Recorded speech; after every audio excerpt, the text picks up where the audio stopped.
What if the map is honest, but the land is not? What if the trees memorize your footsteps?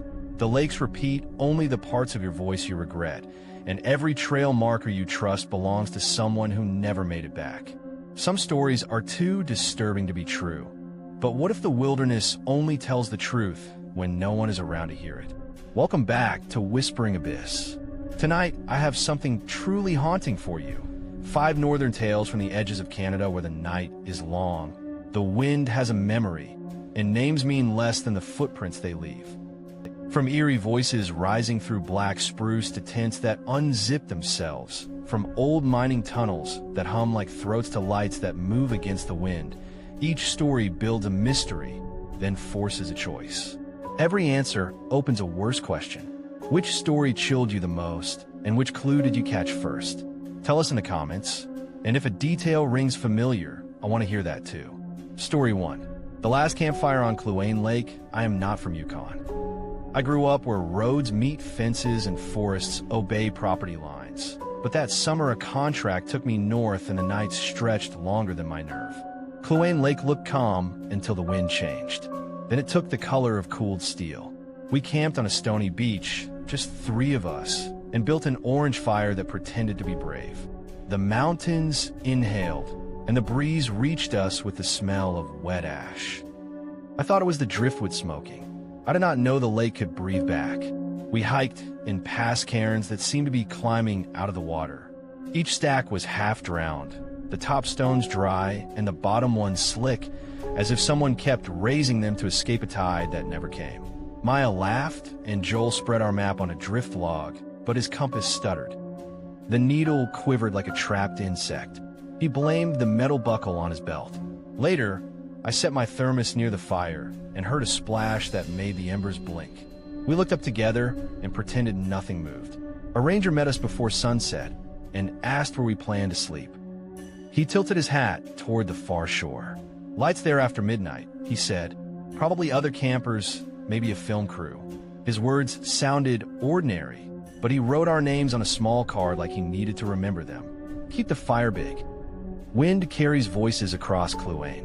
Folks get turned around when they hear their names from the water. Maya promised she would not be fooled by a lake. Joel refolded the map with stubborn hands that shook. We had 1 canoe, heavy and green, with 2 oars.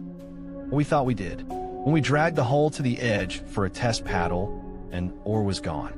We searched the stones like someone had tucked it beneath a rock as a joke. The missing oar felt small and stupid, like losing a word mid-sentence. We told ourselves we could share the remaining paddle if we had to. Then the fire hissed, although the wood looked dry. White smoke curled from the heart of it, and the wet ash smell returned, steady as breathing. Night arrived without warning. That is how the North works. The sky stayed stained while the mountains turned to ink. Our fire burned with a small orange mouth. We took turns feeding it. Wood, paper, or a strip of the map Joel could not fold right. The more we added, the lower the flames crouched, as if ashamed to be seen. I kept checking my thermos. The lid sat tight. The metal grew cold, then colder, as if something was drinking the warmth through it. A splash walked along the stones without leaving a wake, like careful footsteps. It is hard to say when the voices began. I heard one first, laughing like my sister when she is trying not to. She was 2,000 miles south, a fact you could build a house on, yet the sound came from the water, not the trees. Joel heard our supervisor from the site, nagging about safety logs. Maya heard her mother humming a lullaby. The ranger had warned us. We told each other it was wind crossing snowfields, an acoustic trick. The compass on the log twitched again and turned by a hair toward the lake. That was our first mistake. We started answering those voices, not with words at first, with glances, with our shoulders angling away from the fire. You feel silly, like you are babysitting a superstition, and that is part how it works. We laughed. Laughter is permission. The fire dimmed anyway. Joel splashed a thread of stove fuel, and the flames leaped then sank, as if pulled from underneath. Maya insisted the wood was damp inside, which happens with drift logs. I told her I believed her, and I almost did for a heartbeat. Around midnight, the far shore bloomed with small glows. Old campfires, we thought. Filmmakers, we agreed. The lights did not waver like flames. They hovered, a neat row, as if set at equal heights by someone with a measuring tape. Maya said drones. Joel said lanterns on tripods. I said nothing. The lapping on our stones fell into a breathing rhythm. In, pause. Out, pause. We listened like fools. Then from behind our tents came a measured drip, like a thermos being emptied over a rock. I grabbed mine and felt frost in the threads. Nothing had spilled. The lid held tight. When I cracked the seal, the air that came out felt colder than the night. I smelled wet ashen side, as if someone had poured smoke into the steel and screwed the cap down. I showed Maya and Joel. We passed it like a dare, each of us sniffing that used up cold. That was when the fire sighed and slumped to a bed of coals. The orange glow looked like eyes after crying. A splash sounded 10 steps away. Another answered it, closer, like footsteps trying not to be footsteps. I told them about the ranger's car with our names. Maya rolled her eyes but pulled her jacket tighter. Joel set the compass on a flat stone, and we watched the needle shiver. It kept jerking east toward the black water, then back like a skittish animal. He pointed it at a mountain peak and dared it to hold. It buckled and returned to that nervous angle. We decided not to be scared. If you have ever said you are not scared, you know how convincing that is to the thing that is listening, patient, and near. We argued about leaving. The canoe could take 2 at a time if we used the 1 paddle and a stick for a rudder. We would have to return for the 3rd person. That meant someone staying alone with a fire that refused to act like fire. The woods behind us were spruce and shadow, a heavy dark that kept pressing on the back of my neck. The shore ahead was honest and open. The lake breathed and called my name in my sister's voice. When I answered without meaning to, the embers brightened like they had been waiting. We chose to hold until dawn. It was the reasonable choice, the kind that lets you pretend life is a string you are still pulling. Joel took first watch, then me, then Maya. I stacked driftwood carefully like building a small wall, and every few minutes I heard or strike a rock down shore, a hollow clunk. I told myself someone else had beached a canoe. That was the red herring I nursed. It comforted me until I realized the clunk always sounded exactly the same distance away and never made a second sound. The voices changed. Mine stopped teasing and turned plain, businesslike, like someone confirming a delivery. It used my full name and then my last. It gave a childhood address, a teacher's name. The timbre was not perfect, but the details were exact. Maya went rigid when her mother's voice slid into a lullaby in Tagalog her mother had forgotten. Joel cursed when he heard our supervisor apologize. He had never heard that happen. The apology moved across the water like a receipt being torn, and then it called him closer. I know how it sounds. I would not believe it either. Then Maya said someone was waving from the drowned cairns. We aimed our headlamps low. There were more stacks than before. Thin piles with small stones, fresh. Taller ones with wet lake dirt on their bellies. One had a flat rock on top that settled in our light like a bird turning away. The splash came closer. The thermos breathed cold on my wrist. Our fire answered with the scent of wet ash, as if it were not burning, but remembering and waiting for its cue. The lights across the lake rose a foot, then another. Lantern tripods cannot do that. Drones can, but drones complain with insect noise. These lights moved without sound, and they did not reflect in the water. Our dim ember glowed double in the lake, but those far glows made no twins. Joel said heat mirage. That does happen over cold water. I wanted it to be true.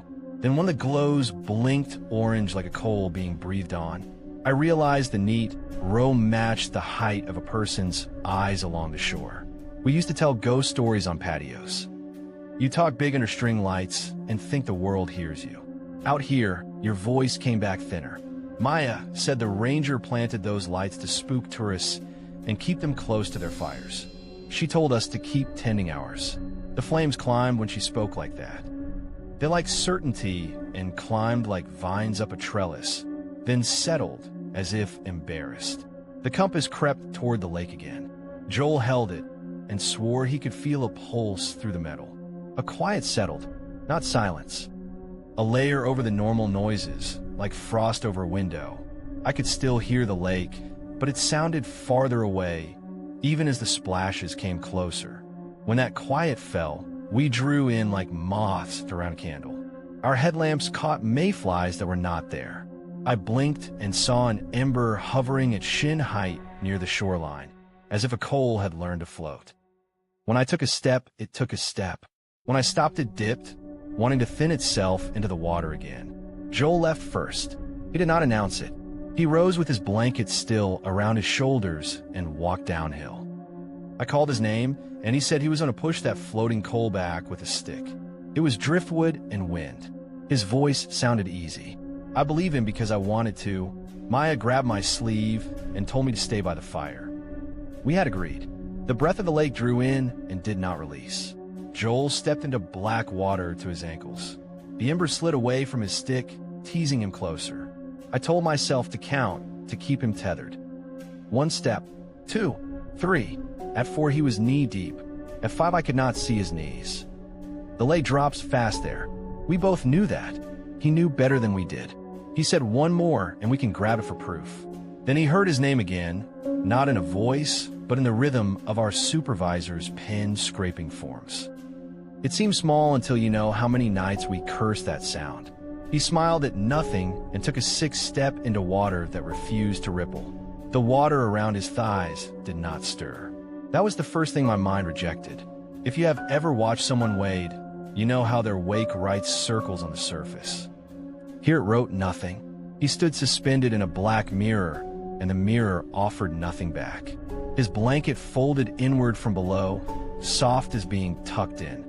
He did not shout. He said he thought he had stepped in a hole. That was all. He sank so gently I thought he had bent his knees. My counting became a breath that failed. We reached him too late or exactly on time. The only difference was the feeling. Maya threw the lone oar, and it skimmed harmlessly like a message arriving after the answer is decided. I reached the spot where he should have been and felt only glassy cold. The lake exhaled, and my thermos warmed for the first time like something inside it was satisfied. The drowned cairns seemed taller. I do not know if they grew or the water fell. Maya screamed his full name, and the lights across the lake lifted higher. I made a bad choice. I dragged the canoe to the lip of the water. Maya said not to, and the word not already had the shape of yes in my head. I shoved the hull in, and the lake moved backward from it, a small tremor as if it preferred not to be touched. I had 1 paddle and a stick.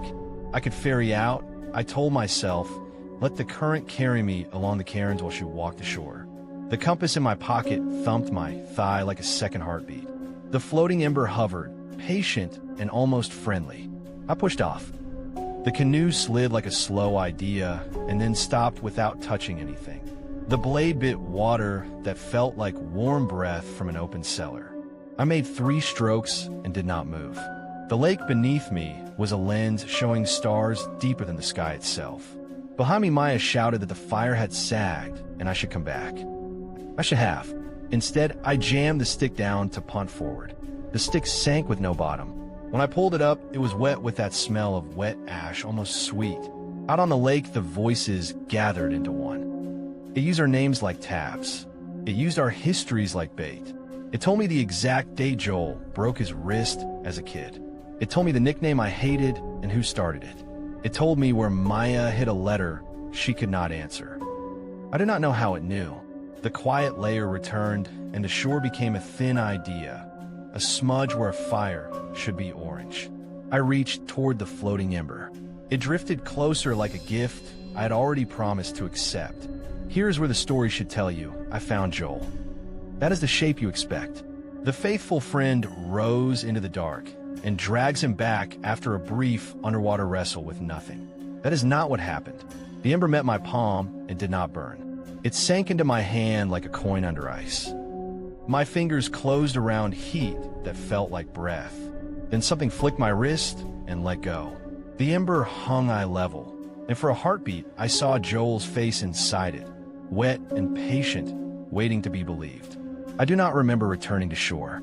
The canoe scraped stone, and I was standing again. Maya knelt in the tent talking to someone in a low tone. I froze until I realized she was praying in 2 languages.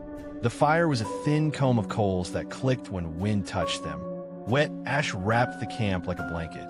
I opened my thermos and it was full again, but not with anything I could drink.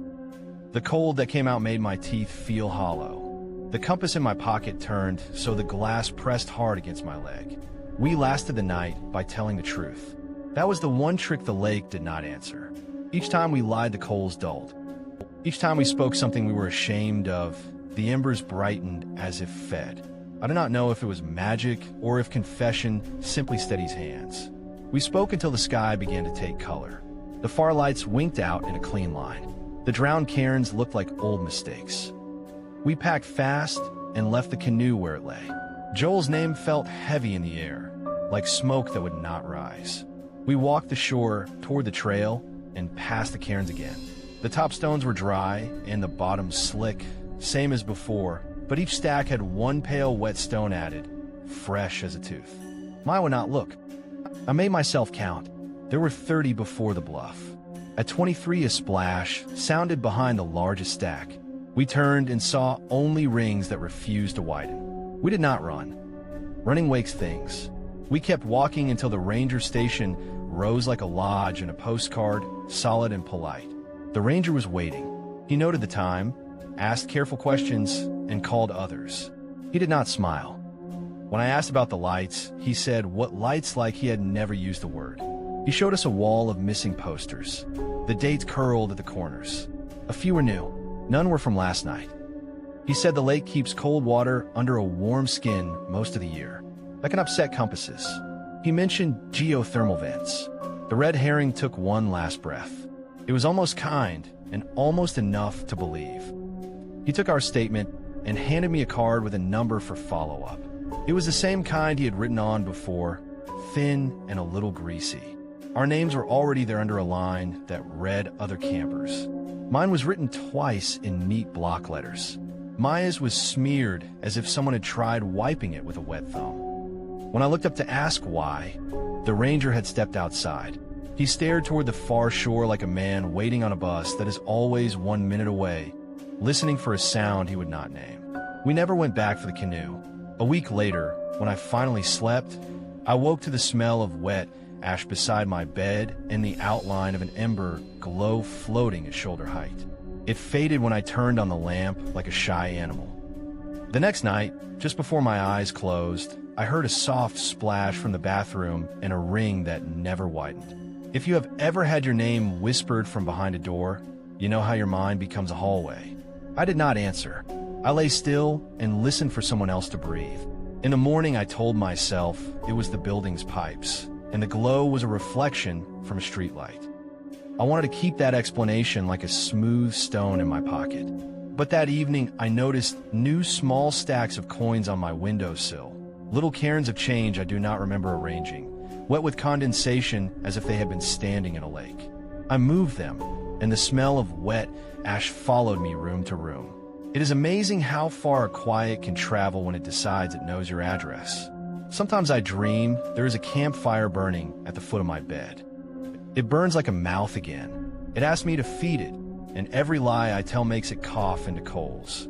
I wake with a taste like smoke and cold metal on my tongue. In the hallway, I hear counting. 1 step, 2, 3. I never hear 4. I never see wakes. When I turn on the bathroom, light the ring on the water is unbroken, a perfect coin that refuses to widen. The compass I threw away ticks in the wall like a trapped beetle. And when the night is most patient, the ember returns and hovers above my pillow, as if a coal had learned to float. For a second, I see Joel's face in the glow. He is not angry. He looks patient, as if he has found a better fire and is warming his hand somewhere I cannot follow. I do not say his name. The ember sinks toward my mouth, then rises like it has changed its mind. The room smells like wet ash. Somewhere very close, something that is not a lake takes a small breath and waits for mine. Story 2. The ranger who answered the whistle, you never realize how loud a forest is until the wind decides to carry a single clean note across it. That first night on patrol, it sounded like a bird imitating a child, a flute tone with a smile hidden inside. I told myself it was a thrush warming up early for spring. The tower lantern hummed. Pine resin on my gloves smelled like green lightning. I leaned into the railing and waited for the echo to fade. The echo did not fade. It repeated exact like a looped recording that had learned my name without saying it. If you have ever worked a backcountry station, you know the ritual. You sign the log. You walk the perimeter. You check the chains across the old logging road, and you rattle them like a warden with no prisoners.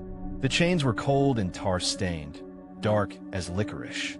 A faded sign warned hikers to keep out, but the links were anchored on both sides to trees that looked healthy. It was a fence pretending to protect people from equipment. I know better now. A fence like that keeps something from walking back to the road and calling drivers by name.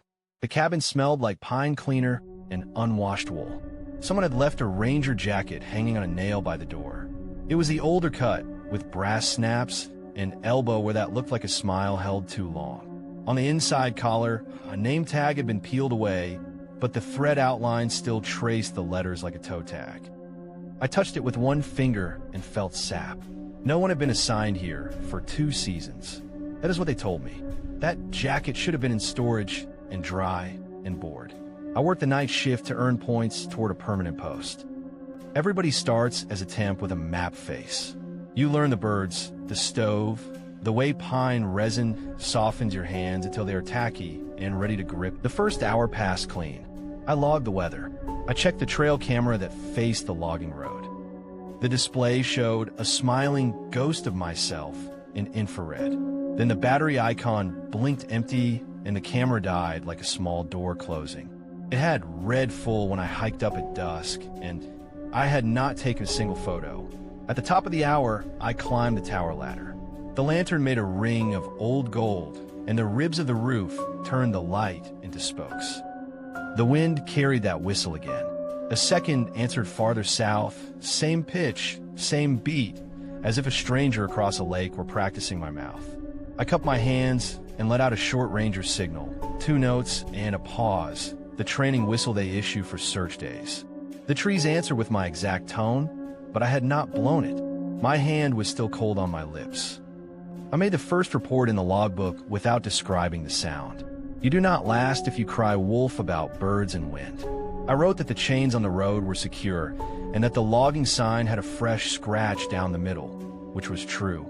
I wrote that the cabin stove ran hot even on low and that the lantern wick needed trimming, which was also true. I did not write that the old jacket made the room feel crowded. I did not write that I found a second set of tally marks cut into the tower floor. They were neat little notches for grouped together, then a diagonal to make 5, over and over in clusters that matched nights rather than days. Someone had been counting, not by shift, but by darkness.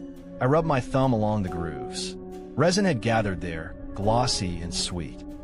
The whistle came again while I was looking, and for a second it seemed to rise out of the marks themselves, like the floorboards were hollow and patient. I do not recommend pressing your ear to wood that is trying to talk, but I did. The wood breathed back. Each hour you find some task to convince yourself you are in charge. I rechecked the camera, replaced the batteries, and watched a new set drain to nothing within a minute. I sniffed the housing like it could smell like a short. All I caught was pine resin and the faint chemical apple scent of hand soap from the cabin. The wind shifted and the forest sent me a cleaner scent, cold and high, like snow on a metal roof. The whistle threaded through it. It sounded like a boy practicing, then a woman, then a voice you know but cannot place. I told myself it was a hermit camping out of season or loggers salvaging a line on the other side of the chains. It felt good to have a human suspect. I kept that red herring like a candle stub in my pocket. At the edge of the beam, I picked up I shine for an instant, 2 small coins that blinked and were gone. The resin smell thickened, sweeter now, almost like candy left in a hot car. I lowered the lantern to see if the wick had flared. The light guttered, then steadied like it was embarrassed to be caught. Around midnight, the tone changed. The whistle climbed a little too fast, as if skipping a rung on a ladder. It repeated exact. It repeated again, exact. No bird repeats without error. Wind fumbles notes. This did not. I answer with a soft 2 tones and a pause, because that is what the manual says. You reply, you establish location, you figure out if a hiker is lost. The answer came before my second note had finished. It matched me so clean, I tasted the metal of the training whistle I had left on the hook by the stove. I am not a superstitious person, but there are times when the forest meets your professional confidence and taps it like a glass. I should have stayed inside, turned up the radio, and logged everything I heard. I should have held the lantern to the window and watched until dawn made a fool of me. Instead, I stepped out on the catwalk because the tone was wrong in a way that scratched my throat. The pine resin smell swelled. It crowded the air like syrup you cannot swallow. The lantern hissed, and the flame pinched as if something pinched back. The treeline held its breath. Not silence exactly, a pressure. I called out like a ranger. I named the district and the date and my badge number. My voice sounded smaller than the badge, and that was the first loss. The reply came from 3 places at once. It echoed from the old road, as if it were a pipe. It lifted from the dark by the camera post, which was impossible. It scratched under the tower floor like a mouse that knew my keychain. Then my own whistle replied, short and bright from behind me, inside the cabin. I hate turning my back on windows. The cabin door was ajar by an inch. I had latched it. The lantern glow showed the jacket on its nail, sleeves hanging like a man resting his hands. I could smell pine pitch inside now, which should have comforted me. Instead, it felt like breathing through fur. The training whistle was not on its hook. It lay on the table in a ring of resin, sticky like a nest. I picked it up and it clung to my fingers. While I raised it, I felt heat in the metal, as if it had been kissed. You tell yourself one more check and then you call it in. You lean on procedure because it leans back. I locked the door. I trimmed the wick.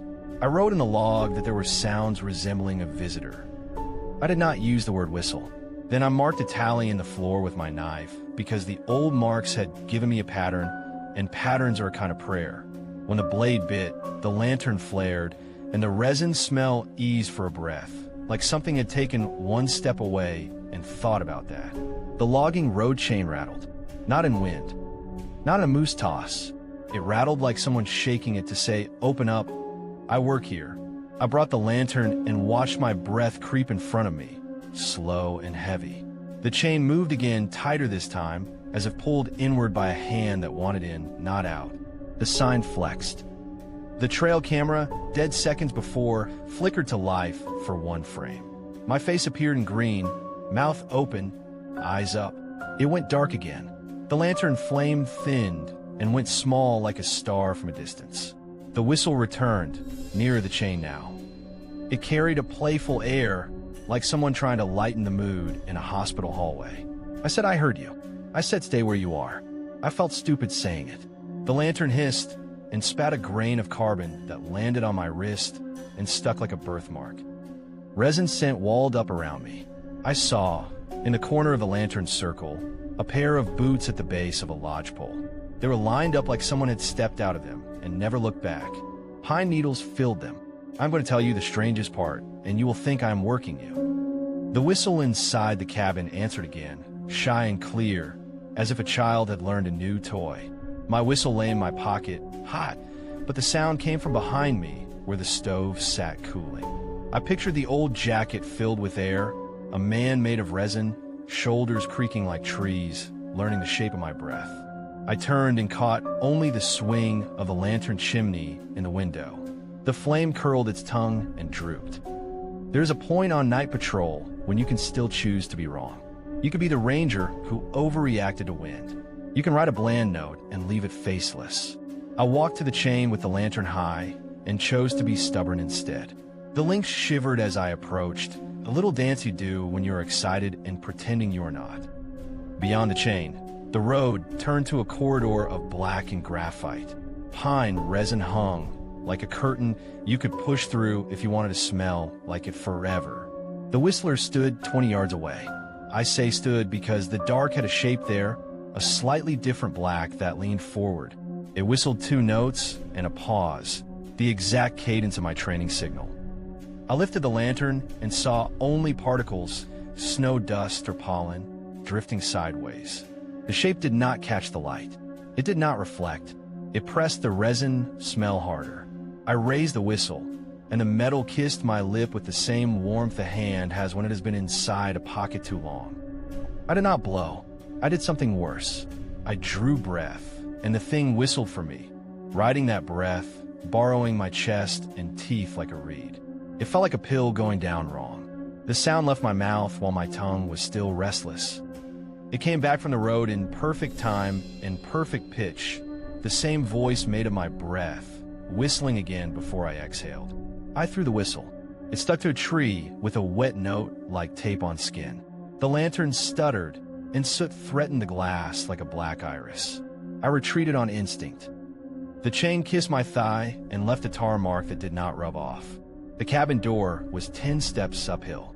Each step made the lantern smaller. The resin smell grew sweet to the point of sour. If you have ever eaten too much candy as a kid, you know the nausea that smiles through the ache. The whistle tried words now, shaping syllables around the note. It pressed my name into the pitch, soft and polite, like a ranger asking for ID. I told myself, out loud, that it was a loon on a bad night. Inside, the jacket moved. Not much. A sleeve swayed, as if remembering a gesture. I shoved the nail through the fabric into the wood to pin it. I do not know why that felt necessary, but it did. The lantern would not stay tall. The flame ran low and thin, a wire stretched to breaking. I fed the wick, and it sighed like a tired thing agreeing to keep trying. The resin smell pushed under the door in waves. I pressed a wet rag to the threshold, and the rag came up stiff with sap, as if the forest had been chewing it. I called it in. The radio carried my voice like paper carries a pen groove, too thin to be useful. Dispatch asked me to repeat the nature of the disturbance. I said possible hiker imitating distress signals. My mouth made the words nicely. The rest of me was busy counting the ticks on the tower floor. The tally marks reached a number I did not like. I matched the clusters to the calendar on the wall. Every fifth night for months, something had called, and someone had heard. Then the marks stopped. The old jacket had never left. The wind pushed a laughing sound under the door, the lightest, like slipping into a conversation late. If you've ever come home to a house that feels surprised to see you, you know the impulse that followed. I opened the door. The lantern bent sideways and almost went out. I cupped the chimney and felt heat through the glass. The chain rattled behind me. Urgent now, like a phone you think you can ignore until you cannot. The whistle stopped. It stopped like a cough that healed mid-breath. The resin smell held steady, high and sweet. Silence can be worse than noise because it keeps every thought you feed it. I stepped onto the porch, and the boards answered with a tired him. No shape stood at the road. The boots beneath the pine had moved closer to the chain, with clean needle prints marking the shift. I lifted the lantern and saw a handprint in resin on the post, 5 clean streaks where someone had braced, sticky as honey. The fingers were long. They ended in neat rounds like melted buttons. I touched the mark, and my glove came away with threads. I made the wrong choice then, and I can prove it because every right choice I imagine ends with me alive in a softer way. I took the lantern and walked down to the chain. I unhooked the first link to open the road. It stuck and then slid with a sound like a jar being opened for a child. The smell swelled as if a lid had come off the whole forest. I expected the whistle to rush me in that instant. Instead, a softness fell, the kind that arrives in hospitals at shift change, gentle and busy. I stepped across. The old road took my weight with a creak that felt like a breath under a door. The lantern stretched shadows behind stumps, long and shy. Pine resin filaments reached between branches, invisible until the light caught them, like strings on a puppet. The trail camera at my back clicked once and asked for power I had already given. I walked 20 paces, then 30. The quiet filled like snowfall. Ahead, the dark held that shape again, a different black leaning near. I lifted the lantern. The glass fogged with sugar scent and a smear. It is a strange pain when your own whistle answers you from inside your chest without your help. My ribs vibrated. The sound came out of me and hung in front of my face like my breath had become a flute. The lantern shook once, twice, and stayed, heroically stubborn. The shape leaned closer. The resin smell broke through speech and became a taste. I could not swallow it down. I turned to retreat, and that is when something laid a hand on my shoulder. It was not heavy. It rested with the weight of a jacket. I did not run. I walked back across the chain because there are rules older than fear. I latched it gently. I said, "I'm going inside now," as if I was talking to a child in a museum. The whistle did not answer. The resin thinned to ordinary pitch. In the cabin, I lifted the jacket off the nail and dropped it over the chair. The sleeves fell in my lap like someone settling in to write. I trimmed the wick and coaxed the lantern bright. The tally marks on the floor looked like teeth arranged on a mantle. Dawn arrived like a hospital curtain drawn too fast. The whistle did not return in daylight. Resin dried to a tack and then a flake. I logged the event with plain words that made the night sound simple. I took the old jacket and folded it neatly because I did not know where else to put it. That afternoon, a pair of hikers came in from the ridge and asked if we had any rules about whistling at night. They smiled like they had already made a joke. I asked what they meant. They looked confused and then embarrassed. They had camped by the creek and heard a ranger's call, 2 notes and a pause from deep beyond the chain. It was my pitch, my breath, exactly the same faint catch I have after a long climb. They described the lantern glow that moved against the wind and did not dim, and a sweet smell that made them dizzy. They said the signal sounded friendly, then impatient, then formal, like someone reading names from a list. They answered once and felt pulled, like a tide under the ribs. They did not go. They packed at first light. They looked at my mouth when they spoke. I did not tell them to stay. I wanted them to leave before dusk. I gave them extra batteries and told them to keep a light up, not because it helped, but because it makes you brave. When they walked away, the old jacket tugged invisible at the air, polite as a door held by no one you could see. I wrote the second report with more words and fewer explanations. I wrote the phrase possible mimic, and the pen hesitated on the C like it knew a better term and would not share it. 2 days later, a supervisor hiked in, read the logs, and said it was wind piping in a cut stump. He whistled into a knot hole and made a good sad music. He said the chain was to keep ATVs from tearing the road in rain. He said the old jacket should be in storage, then stop talking and sniff the fabric and put it back on the chair. He whistled again, and his echo came back wrong, as if something behind him had repeated it clean and then remembered to add his breath. He packed at dusk fast. I stayed one more night because that was the job and because I wanted to believe I could pin a thing like this to a page. The resin smell waited until dark, then pressed close like a hand on a mirror. The whistle used my signal again. I answered once, and it made my note before I finished. I lit the lantern and kept it bright, and the flame fought like a soldier in a last photograph.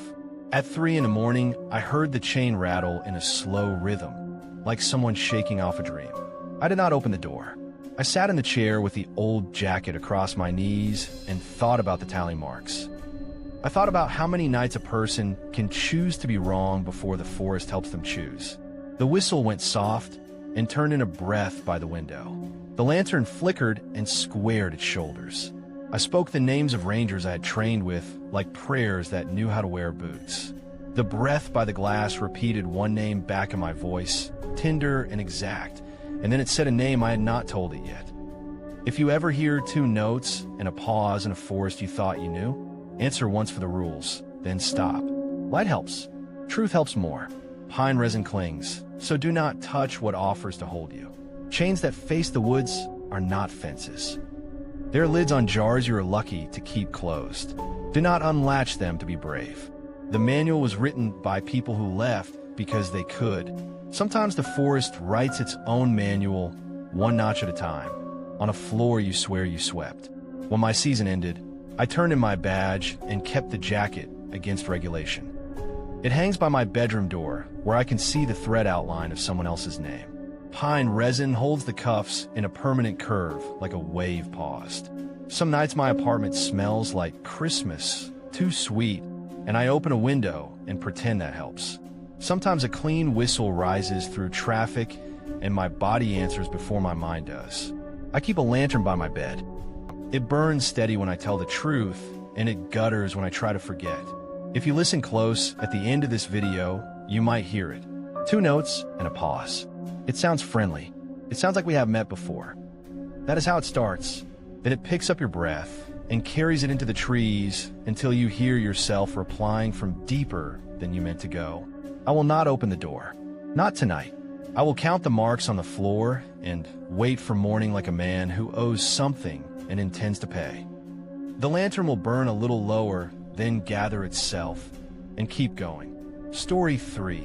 Echoes beneath the permafrost. If the ground ever speaks your name, do not lean closer to hear it better. I learned that on a plain of blue ice where the wind moved like a long blade and the sky looked thin enough to bruise. The first time I felt the hum, it came through my boots, a shiver that lined up with my heartbeat and kept perfect time. The air smelled like clean iron and snow. Then a thread of thawing earth slipped through the cold, sweet and rotten at once, like something remembering how to breathe under glass. We were a small team with an expensive clock on our backs. 2 climate techs, 1 field medic, 1 geophysicist, and me keeping the reports pretty so the funders kept their smiles. The helicopter had dropped us beside a line of flags that marked an old survey from the 70s. Canada looks quiet from the air. On the ground, it has a voice. Our job was cores and thermal profiles, 1 week only. Then the pilot would return if the weather liked us. No one wants to lose equipment to early storms. No one wants to lose good names either. On the 2nd day, I found the binder. It was inside a supply crate with a busted latch, layered with carbon paper that had bled blue onto the corners. Pages of maps with sections blacked out in thick rectangles. Ordinal grid squares that someone had decided were bad ideas. The notation used old abbreviations. The dates had been clipped from the top like a haircut given by a nervous neighbor. When I brought it to the tent, the crate started a thin hum under my hands. No rattle, no vibration you could see, only felt. There were boot prints all across the hardpan where no one had walked. We checked our own tread patterns against them. Ours had sharp chevrons from a recent issue. These were scalloped like an old tire, rounded off, with gaps where the rubber had crumbled. They ran in a circle near stake 12, then faded into wind scuff. I scraped 1 clean with a trowel. 2 hours later, after gusts came and went, the same print showed again like a photograph reappearing underwater. The medic said shadowing. The geophysicist said sastrugi. I said we mark it and move on. Stake 12 had numbers no one wanted to see. The surface read -30, the air -23, yet the thermal lance found warmth at 6 meters where there should be deep cold. Not a hot pocket from spring. A smooth lens of warmth like a blanket laid under the ice. When we pushed the probe deeper, a hum came through the shaft to my teeth. The medic swore he tasted pennies. I tasted the word wait. I pretended it was my own sensible mind. The smell of thawing earth came up the hole and sat around our knees. Radio discipline keeps you sane where the horizon steals your depth perception. We kept chatter clean. That evening, just after the sun finished its slow slide and the clouds pulled pink like elastic, the handheld crackled with a line of static that shaped itself into 2 words. Hold position. The voice was measured. Not ours, not the pilot, not a channel I knew. The geophysicist grinned and said tropospheric ducting. Signals skip like stones in rare temperature layers. He said we had heard air traffic drag its feet across the north. It sounded reasonable with a mouthful of hot soup. Night on permafrost is not black. It is a bruised color that likes to peel in sheets. We kept the generator low to preserve fuel. Every time the small engine dipped, the ground offered its own note beneath it. A low hum that leaned under the tent floor like a hand remembering your back. Our mugs rattled in sympathy when the rhythm changed. The medic dreamed about dental drills and woke angry. I woke to a smell like wet soil from a greenhouse. There should be none of that smell here. You could feel it in your eyes, sweet and wrong. Morning brought shards of bone at the edge of an old fissure. Sunlight made them shine like sugar. The biologist, who had flown in with the chopper for one day and stayed to count caribou prints, said they were ungulate fragments pushed up by freeze. He told us to relax. He told us everything that looks like a tooth under ice is the ice pretending. The edges were too smooth. They looked worn the way river stones learn patience. I slid one shard with my boot and listened to it, as if my shoe could hear what it had touched. We placed geophones in a rough grid and listened to the ground like kids cupping their ears to a rail. The hum came back. Not machinery. Not a pump. It had modulations you feel more than hear, like vowels trying to learn their shapes. The geophysicist frowned and changed a filter. The medic said stop it and wrapped a scarf over his head, as if that could muffle the earth. I called out numbers 10, 20, 30 to test the delay on our recording. 5 seconds later, the earth whispered 10, 20, 30 back with a new breath tucked inside. It plays tricks when something copies you that precisely. You try to break the pattern. You laugh. You swear. You go quiet. Every choice dry fires against the same small target. We decided it was an echo path through old ice. Long delays can happen. Layers refract sound like glass. We repeated numbers. The echo came back closer to our pitch than ours had been. The biologist said there are birds that can do that. The geophysicist did not smile. The smell of thaw crept stronger until the air around the fissure felt damp enough to plant in. We talked about the blacked-out squares on the maps, because once you face a mystery, you want to add a solvable puzzle to steal its spotlight. The sections aligned with our region. The dates we guessed would place a surge of drilling money. The medic said they had tested explosive thaw for winter roads. That explained the warmth as trapped heat. He rubbed his ankle and said he was fine. He had twisted it stepping off the generator slab. Our pilot messaged a storm front arriving a day early and getting anxious. Our clock lost hours it had not agreed to lose. Inside the main supply tent, the lock crate kept humming when we stood near it. Not loud. A mosquito you cannot swat. The stamp on the lid had faded to a line that might have read DFN, Arch 1974. The hasp held with a thin brass seal. You do not break old seals the first day. You file a note and wait. That is the rule people use when they think patience will be rewarded by something kind. We slept badly. The hum played the shared nightmare between the cots. The smell of thawing earth tucked itself into our bedding and grinned. At dawn, I followed the circle of boot prints back to stake 12. My heel landed in one, and it fit like someone had stepped there while wearing costume of me. The toe marks pointed toward the fissure. Wind erased new snow, but left the old tread clean. I'm not a believer in ghosts. I'm a believer in heavy stories that sit in the landscape like furniture. I told myself a previous team had walked here with cheap rubber saws and worse equipment. Then I saw a short line etched beside the print. A date from the 70s. The radio whispered while I stared at the date. Not a voice, a breath, then a phrase that could have been a phrase if I had been kinder.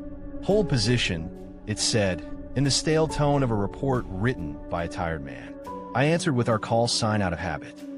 The response was my own voice stretched thinner, agreeing. The geophysicist swore and turned the gain down. The echo should have taken longer. It should not have sounded like me agreeing to myself. The medic put his hand on my shoulder as if he could stop the copy by touch. We lost our sat pass to snow veils that came from a clear horizon, as if invented on the spot. The pilot pinged us, once then cut out with apology that looked sincere, even in block letters. The generator spit and coughed. Fuel consumption doubled in the cold. We had enough to run heat and instruments, or heat and lights, but not all three, not if the storm sat on us. We chose heat and instruments. Lanterns give a different kind of courage. The hum underfoot shifted in key until the tent poles answered like tuning forks. That afternoon, we found the first cap. Someone had sunk a drill hole 2 lifetimes ago and patched it with a steel plate that had rusted into a badge. The snow around it had fallen wrong, like a field of wrong syllables. The blacked-out map had a rectangle laid over this exact location. The medic said methane release can heat shallow layers and pull smells up. That fit until you remember methane has its own sharp, foreign tang and what we breathed, there was loam, wet and domestic, the kind that clings to hands that have planted things for years. We argued about the crate. The medic said open it. The geophysicist said wait for the next sat pass. The biologist said he should follow the boot prints and see if they lead to a depression where warm air is pooling. He stepped out without looking back, because once you decide the answer is simple, your body cannot bear to do anything else. He followed the circle to the fissure, then down along a thorn line of bluestone where ice had torn years ago. He waved to show how gentle this would be. The ground returned the gesture with a hush that tasted like sugar. He kept walking with the ease of a man who trusts traction. The hum rose around him, not louder, just closer, the way a mosquito insists on the exact center of your ear. We called his name, and the echo said his name back with a polite delay, the voice we use for doctors and police. The fissure looked empty from the surface. A thin lid of ice made a picture of emptiness, perfect and false. He stepped onto that picture because it offered its own proof. It bowed like a promise. The wind stilled so we could hear him think. His wife sings to him when he cannot sleep. He told us that once on a warm night in June, when we were and were not friends, the sound that came up from the fissure matched her tone with unnecessary tenderness. The hum beneath it made a harmony we never needed. He smiled at nothing specific and said, "Wait, I hear her." He put his heel on the white skin of the crack and set weight there. The ice did not shatter. It simply ceased to be ice. He faded downward with the softness of a coin laid back into a hand you trust. We reached the edge in time to see his hat mark the last of his shape. We did not see water.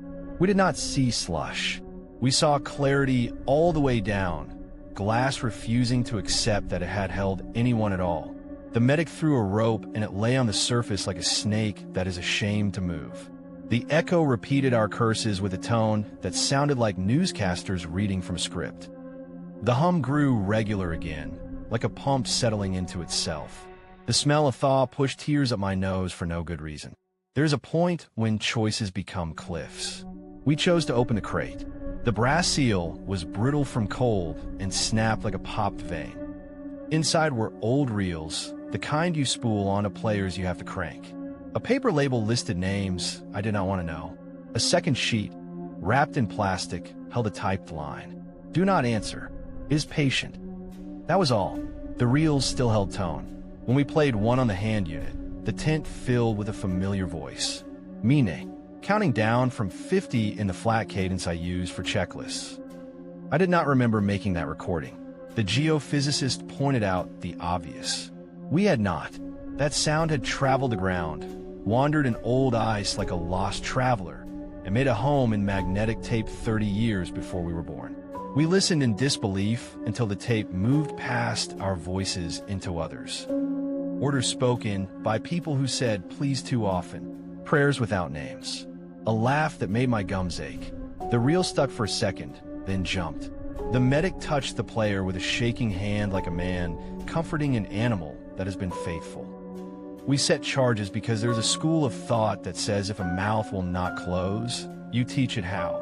The geophysicist knew shapes and distances. The medic reduced the powder because we did not want to punch a crater and call it victory. The storm stood on the horizon already, a flat iron waiting to press. Our pilot typed a string of apologies that looked like a prayer someone had learned phonetically. We set a timer because we did not trust a remote in a singing ground. We moved back to the tent and waited with the hum counting us down. The blast did not feel like a bang.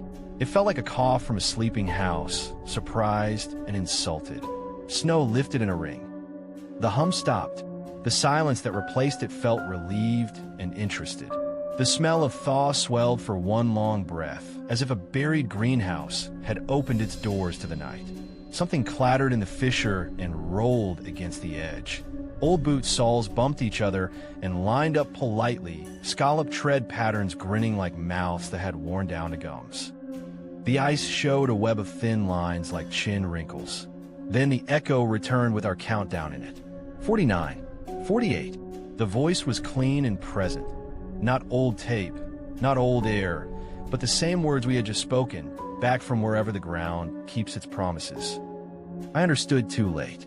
The permafrost was not playing back a museum of dead noise.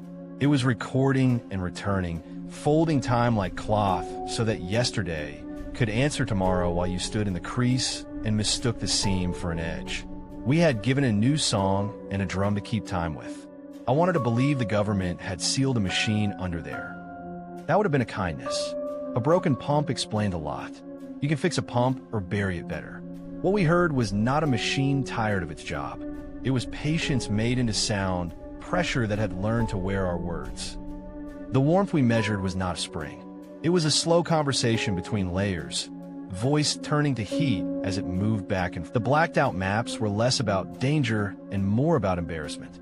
You do not like to fund a problem that talks back. We broke camp with a speed that made us clumsy. The storm advanced with soft hands. The pilot's last message said, "Do your best to be at the old strip by 1600. The numbers on my watch, try to behave." The hum carried our own footfalls behind us, so it felt like someone followed just out of reach, eager and helpful. The smell of thaw made pockets of warmth around my knees. The boots we had found had walked away by the time we passed a fissure, leaving S-shaped grooves like someone dancing without music. At the strip, a crosswind wagged the helicopter like a dog. The pilot landed on his third try with a laugh that no one answered. He asked for Leaf. We told him Leaf would follow on the second run, a lie that scattergunned out of my mouth and hit nothing useful. The pilot did not argue. He looked at the ground and swallowed. We loaded kits and reels like people who clean a crime scene for weather. The generator shed a bolt and clanged after me across the snow like a pet that will not be left behind. We lifted into a slice of sky that did not want us. The hum kept up through the frame of the aircraft until the rotor drowned it like a parent firm and kind. I looked down at the grid of flags and saw our footprints as commas in a sentence, pausing before something that we had decided to interrupt. The fissure looked like a mouth that had learned not to pout. I could not see the boot prints anymore, only a long smear that could have been a shadow. The pilot tilted for a better route, and the strip moved away like a page turned too fast. Back south the world turns friendly again. There is coffee and paperwork. There are polite questions asked without wanting to know. The reels went into a climate drawer with a label that hurt my throat. For a week my car smelled like wet soil each time I drove past an irrigation ditch. The hum visited at the edge of sleep, tucked just under the refrigerator and the boiler, the kind of comfort you mistake for safety. Then one night traffic held me on a highway behind a snowplow, and the radio, static, molded itself into a line of numbers I knew. I knew them because I had counted them while setting a timer. I knew them because the second voice that joined mine belonged to a man who had a laugh that made my gums ache. Leaf's voice came through cheap speakers with a delay that did not belong to the station. He said, "Hold position." He said, "Wait." He said the exact line his wife uses when she needs him to listen. I pulled to the shoulder and let cars go around because there are moments you owe your attention to something old and wrong that still manages to be personal. If you have ever heard yourself from a few minutes ahead, you know how your spine learns new curves just so it can own the fear properly. I turned the radio off, and the numbers continued out of the tiny frame for half a second like a watch that has been wound too tight. The smell of thawing earth sat in the car, like a passenger who knows your address. I drove with the windows, cracked those snow dust like the inside of my throat. At home, the heater hummed the same two notes the fisher had used to ask for company. You will ask why we did not go back. The official answer is weather. The unofficial answer is that we knew what going back would do. We had given the ground a better copy. We had told it how to find us in tape and in habit.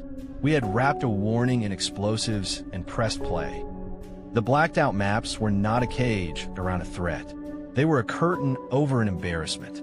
If you know about something and it keeps talking anyway, you teach yourself to call it wind. You teach yourself to call it machinery. You teach yourself not to answer. Sometimes I dream of a plane of ice that breathes under my feet.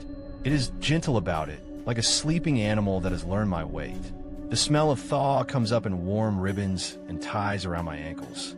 Bone shards glitter at the edge of my light. They move only when I look away. In the dream, I count to keep myself here. 10, 20, 30.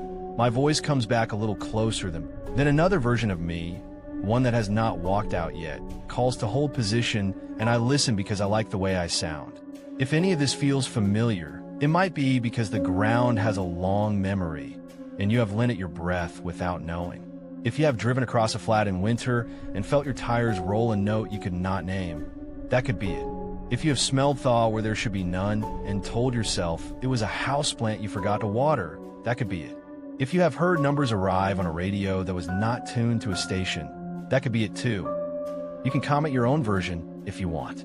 I would tell you to ignore it, but that advice is its own reply. Silence is a kind of answering when you share it with a thing that listens. Instead, I will say this: count only for yourself. Keep lanterns for the warmth of their light and not the story they make.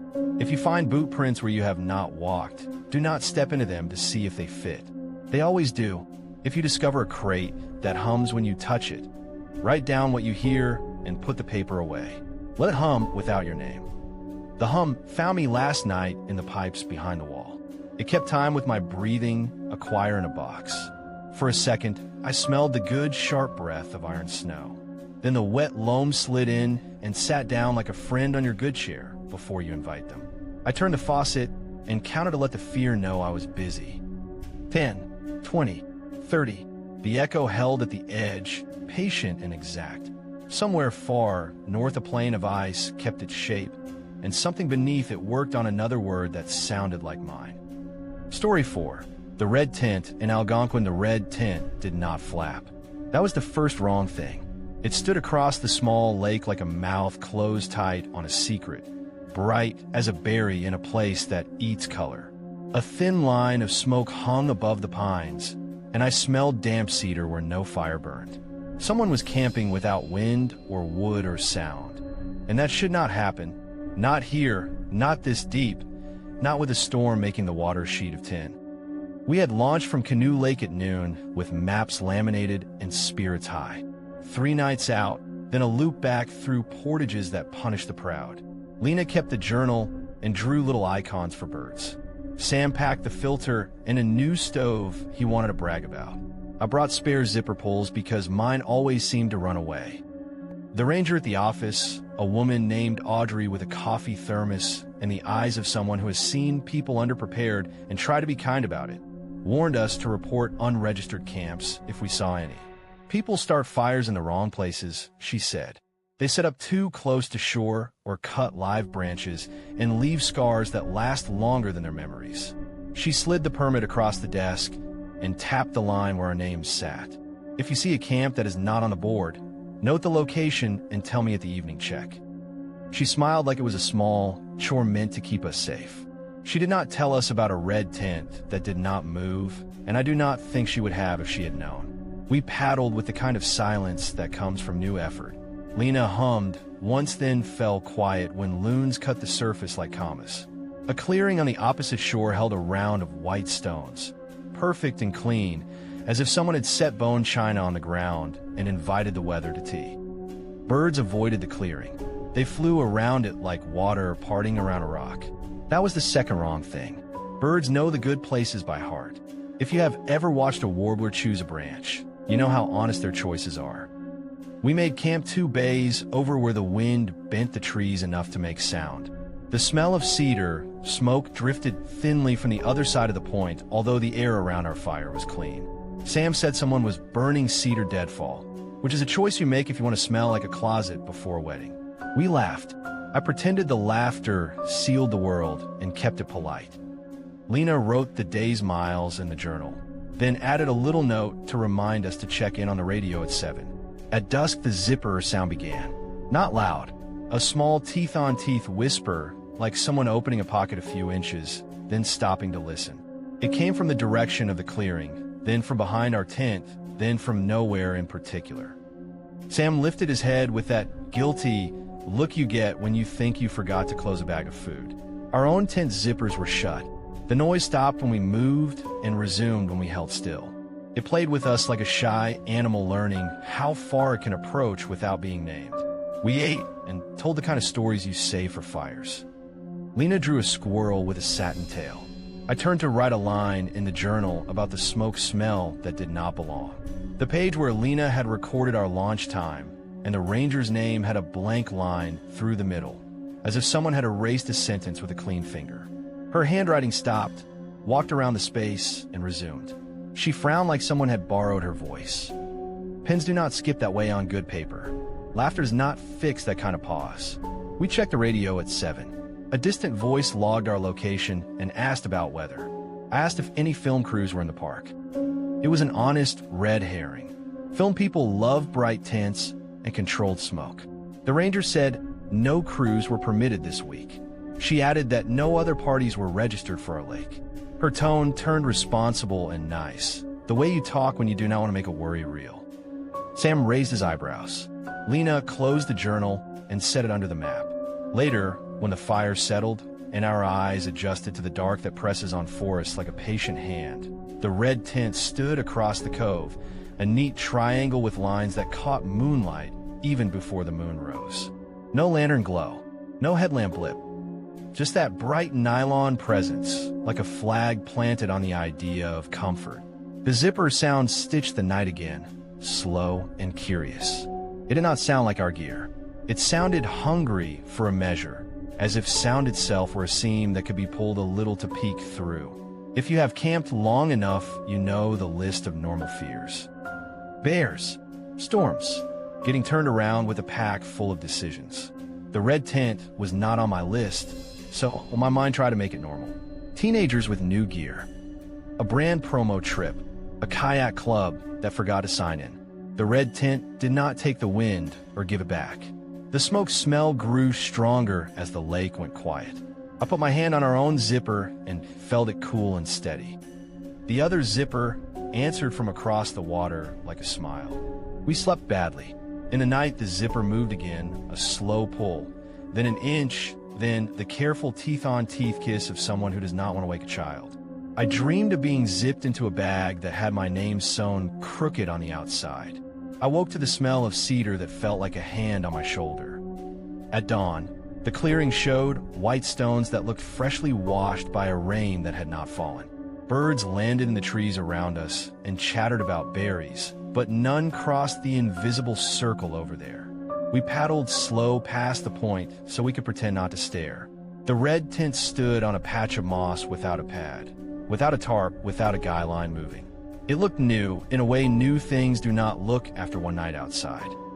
The stakes were black, and each one bore a carved symbol, a little slash with a curl, like a survey mark or a letter from an alphabet that likes to knot. The same symbol had been cut into the bark of cedar on the trail to our site. Low, at knee height, easy to miss. Lena took out the journal to sketch the symbol and frowned again. The line she had written about the ranger's check-in was gone. The time remained. The content had been unzipped from a page. In its place lay the faint impression of words that refused to be read, as if they had indented the paper and then lifted themselves out of the groove. She touched the page and shook her head. We did not show each other how our skin tightened. We made breakfast instead. The zipper from across the cove answered each tug of our pack straps like a courteous echo. Unknown before danger is how dread starts. A question, a detail that refuses to obey. Why does the tent not move? Why do the birds refuse the clearing? Why does cedar smoke find us when we do not burn cedar? We argued at lunch about whether to paddle over and say hello. Sam wanted to check their permit tag. Lena said it was not our job to police other people's trips. I said we could leave a note asking them to radio in. Our voices sounded normal and bright. That is how you coax yourself toward a worse answer. Beat by beat, the lake settled and the sky went steel. The storm that the ranger had circled on the office map moved one finger in our direction. We had a window to move camps before the first rain. We decided to stay because this site felt honest and because we had come for quiet. Staying is a choice that narrows options. Sam tightened the fly. Lena packed the food barrel close. I walked the small trail above the shoreline and found another tree with the same symbol carved into its west side, as if someone wanted the mark to face sunset. That evening, the zipper sounded closer. It came from our shore, as if someone were crouched on the moss behind a cedar we knew by heart. I stepped around the trunk with my headlamp and caught only a moth clinging to the bark, its wings shaped like a chevron, its body still and patient. The cedar smoke deepened until my throat felt dressed in it. I asked Sam to check the stove because I wanted an excuse that fit my hands. The stove was cold. The smell stayed. The red tint across the cove looked no smaller. It looked nearer. We checked in again at 7. The ranger's voice had a buzz that made words tight. She confirmed no party register for our grid. She added a line she did not want to add. If you feel unsafe, move toward the station at first light. Weather is incoming, and we cannot guarantee easy water tomorrow. I thanked her and said we were fine. The zipper answered with a single, careful tug. Lena drew the red tint in the journal and wrote the symbol beneath. In the morning, the drawing remained. The symbol remained. The sentence where she scheduled our departure had vanished. Around midnight, Sam said he saw a person crouched at the red tent's flap. He had that voice people use for bad news they think might be a joke.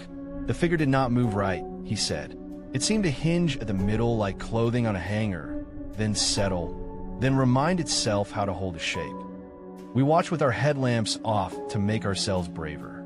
The figure was not there, and then it was because that is how distance plays on water. The zipper whispered as if learning someone's name syllable by syllable. I do not know how long we stared. Time in a forest is not a straight path after dark. Something counts for you and asks you to trust it. At some point, Sam stood quietly and took the canoe down. He did not say, "I am going." He did not ask for votes. He said it was probably kids and they might need help. It was credible. It was kind.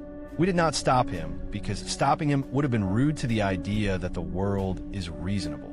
He pushed off and paddled like he was trying out for the right to be believed. He did not make a wake. The water folded around his blade and laid back down without revealing even that it had been polite. He called out, "Hello, you all right over there?" The zipper paused, then continued with the same steady curiosity, teeth that had learned to be gentle. Halfway across, his headlamp clicked and failed. He kept paddling in a round way a person who trusts their shoulder memory can paddle. The red tint brightened for a breath, not with light, but with attention, like a living thing noticing a hand offered for the first time. Lena squeezed my wrist until my watch dug in. Sam reached the white stones and bumped the shore. He stepped out knee-deep and stood like someone who has been measured for a suit that fits. I could see his silhouette against the red panel. He lifted his hand and reached for the zipper. The sound it made was slow and careful, like a lullaby. He did not have to pull. The tent unzipped for him with the interest you show a visitor who remembered to take off their shoes.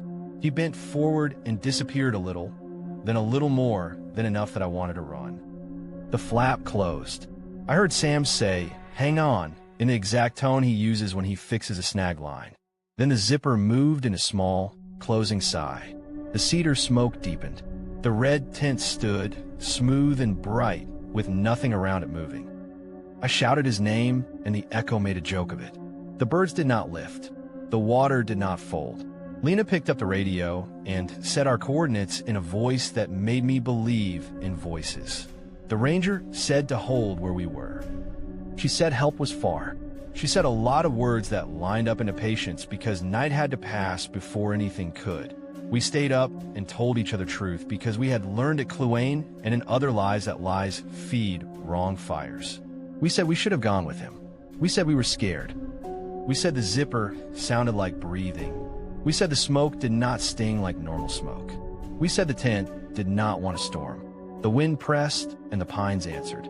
The red tint did not wag, did not shiver, did not take even the courtesy of movement. If you have ever waited for dawn as if it owed you something, you know how slow it can be when it decides to teach you the opposite lesson. At first light, the clearing across the cove held white stones and nothing else. No tent, no prince, no sound. The water between us looked overexposed, like the world had turned the shutter wrong for this picture. We paddled over with a care that felt like prayer and found the moss uncrushed and the stones warm to the touch in the way stones are warm when something is laying on them all night. Lena found a zipper pull in the moss, red with a small stamp symbol. The symbol matched the cuts on the stakes and the marks on the cedars. It felt greasy, not like oil, but like someone's grip had been cedar sap. We moved toward the ranger station because safety can be a direction even if it is far. The storm pushed at our backs, the kind of rain you feel from the side, like someone agreeing strongly with your choice. At the portage, we passed another cedar with a symbol carved at knee-height on the west side. Lena put her hand on it and winced. She said the mark felt colder than the rest of the bark, a chill that sat in the shape. The zipper sound came from the trees to our right, quiet and close, as if adjusting a small pocket you were near your heart. By the time we reached the long lake before the station, the world had turned flat and sparkling with rain. The smell of cedar smoke had lodged itself in our clothes and followed like a compliment that is not for you. When the station came into view, we almost cried. Boardwalk. Antenna. That square shape that means inside is possible. The radio crackled, and a voice that sounded like the ranger said, "Where are you?" But it came in slow, and the vowels dragged. And when I answered our call sign, the zipper noise overlapped the word and made it sound like a different name. Ranger Audrey met us under the eave with a towel and eyes that asked a single good question. We told her too much and not enough. She made tea. She called for a boat team with a tone that made words line up straight. She asked us to show the journal. We opened it and found our drawings and our times and our little squirrel. The entry where Sam decided to paddle over had gone blank, except for a faint dent of sentence that my fingers could not trace. Audrey worried the page gently, the way you pet a skittish dog. She looked at our hands and then at my pack. She asked if one of us had lost a zipper pull. I said I have spares. She lifted my pack strap and showed me a red pull that had not been there before, stamped with the symbol I already knew too well. It was threaded into the nylon as neatly as if a factory had done it. She did not scold. She did not explain. She asked if we had noticed birds avoiding a clearing. She asked if we had ever camped near an old cedar with survey marks from before the current map. She asked if we had burned cedar. We said no. We said no. We said no. She told us a story that did not have names or dates. Years ago, farther east, people found a bright tent where no one had claimed one. The stakes bore marks like the ones on the old survey trees, but they were not the same marks. They were the mirror, a little knot with a tail, a symbol that meant remove on a roll of maps no one uses anymore. The tent appeared after storms and before them. The zipper sound learned its way through nylon and handwriting. The smoke smelled like cedar, but nothing ever burned, not even when rain soaked the moss. Audrey did not tell us what the red tent wanted, only what it does. It erases the record that would keep you tethered to something that could come looking. It unzips sentences from journals and permits, and sometimes from memory. It likes avoided clearings and people who consider themselves polite. It rarely takes by force. It asks, and it is patient. It opens when you reach for it, and it accepts what offers itself without breaking the rules we pretend are important. Do not investigate, she said softly. Do not set your camp where birds are too busy to bless it. Do not burn cedar on a trip. I asked about Sam, and she did not answer with words right away. She said the park is big, and the storm is here, and we will look, and you will stay where it is bright. She gave us a room and a blanket and a job to organize maps, and every so often the zipper noise whispered from behind a door we did not open. Night came like a faster storm. I lay on a cot and counted in pairs to keep my thoughts blunt. The smoke smell pressed under the door and then pulled back like a tide measuring a beach. Lena turned pages in the journal, and the blank line where the sentence had been looked too clean. I could have let the story end there. We might have gone home with a report filed by people who had seen a strange thing and lost a friend to the polite ignorance that keeps the world moving. I did not let it end, because sometimes you swim toward the dark when the light looks like it will forget your name. Just after midnight, the zipper sound came from the equipment room, then from the hall, then from the stairs leading to the boathouse. The cedar smell grew warm, the way a coat feels when someone holds it. I stood because I am weak for invitations. Lena sat up and caught my hand. She did not say do not go. She said not alone. We walked together into the hall and followed the sound the way you follow a familiar laugh at a party, trusting the shape even if you cannot place it. The boathouse door had an old red zipper sewn into a weather curtain meant for winter. It was not there in daylight. It was there now, teeth closed, a pole hanging like a tome. My spare red pole lay in my pocket, warm as if it had been held. I touched the hanging pole and felt the cedar oil on it. Choice is a trap that lets you own what happens. I could have burned my own tent on the dock and watched the flame eat my comfort so I could not carry it anywhere again. I could have locked the door and waited with the maps until dawn made me a liar who lived. I raised the pole and unzipped the curtain 3 inches because I wanted to hear what asked. The night air pushed in. The red tent sat on the dock outside, bright and smooth and near enough for the teeth sound to be a whisper. Its flap reached for my hand without moving. Inside, the space did not look like a tent. Nylon walls held fair and square, but their weave was wrong. In the glow of the emergency light, I saw paper laminated into the fabric like veins, not random scraps, but strips of handwriting, sentences half lifted, names without dates, notes from journals that had been asked to forget. A small patch held Lena's drawing of the squirrel's tail, backward, as if seen through a mirror. Another strip carried a line with my name, spelled correctly in a letter I wrote last year. The zipper ticked gently, waiting for a choice that would make itself obedient. There was someone inside. I saw knees bent in a crouch, shoulders hunched as if listening. The shape did not quite fill its clothes. It tipped in standby and did not breathe like a person breathes. I said Sam, and the flap answered with a little smile of sound. The figure turned its head in a small courtesy, like someone looking over their shoulder at a store window. It was a soft movement made by something that had practiced hard. I stepped forward and the cedar smell hugged my chest. The figure leaned to meet me, as if I had become a mirror it wanted to like. Lena squeezed my hand hard enough to make a small noise in my knuckles. She said his nickname, the one only we used, and the figure paused in a way that hurt. It was as if the room had learned a word and did not want to use it wrong. A zipper tooth clicked in embarrassment. The nylon shifted, and I saw that the shape of the crouched person was a red jacket sewn with darts and folds to hold the idea of weight. The clothes stood because the tent held them up from behind with threads of something clear as fishing line. It was a puppet kind enough to keep still. The twist was not kind. The tent was not a shelter. It was an edit. The stakes with the remove mark were not there to hold it against wind. They were there to pin a place where the world could be cut and resewn. The zipper did not open and close only nylon. It zipped and unzipped sentences and sometimes people from records into fabric. The smoke smell was cedar from old trail marks ground into oil that never burned away. I saw a strip of a name tag near the floor, scuffed but legible. Sam's family name, backward, with the letter tails neat and right.